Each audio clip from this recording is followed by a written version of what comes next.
Wow, Yeah. that seems weird. Yep. Anyway, continuing. The disciples should have definitely been in there. For sure. That's hilarious. Hmm.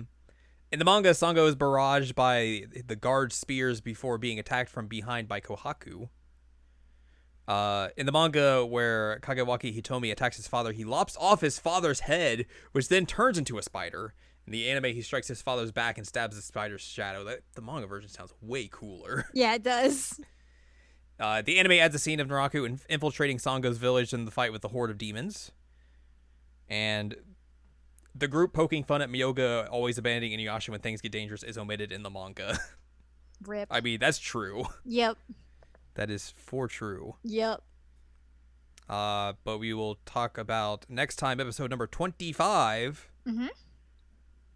which will be our penultimate episode before we go on break, Oh, snap. I believe. Oh, hang on. These are the episodes we're doing this, and then that, and then that, and then that'll be yes. Penultimate episode next week before we head on break will be episode 25 of season 1, and it's entitled Naraku's Insidious Plot. Ba-ba-bam. Ba-ba-bam. More manipulation. What? More Naraku doing manipulation is coming. What? Who could have seen that coming? I know, it's very shocking. Regardless, that's going to do it for this episode. Mm-hmm. If you would like more from us, head on over to seasonlanguagecheckup.com or sac.cool. It's where you can find past episodes of this podcast and other podcasts like Season Language Checkup OVA. You also find columns and reviews on the site as well. If you would like more from Anladium, go to anladium.com. She's got columns and reviews. You can follow us on Twitter, twitter.com/animecheckup. Buy our books, One Shining Moment, A Critical Analysis of Love, Life, Sunshine, and Hot Tubs and Pac-Man on Amazon.com. Mm-hmm. And that's that. So join us next time as we figure out Naraku's insidious plot. Ba-ba-bam.